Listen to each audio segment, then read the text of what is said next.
করার সঠিক নিয়ম কি সহিহ হাদিস মতে একটু দেখিয়ে দিবেন। আলহামদুলিল্লাহ, ওযু করার নিয়ম তো আপনারা বেশিরভাগ মানুষ জানেন।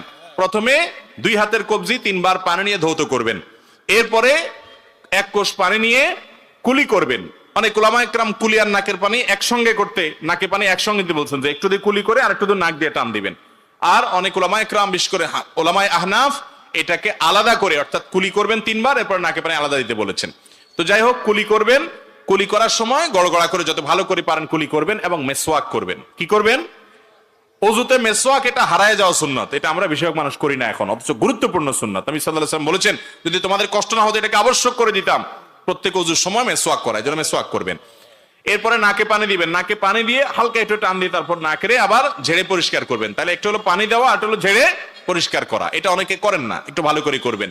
কারণ হাদিসে আসছে, বিশেষ করে নাকের এই যে বাঁশির ভিতরে শয়তানের অবস্থান থাকে, এই জন্য নাকে একবারে জোরে টান দিলে তো নাকের তালুতে উঠে যাবে।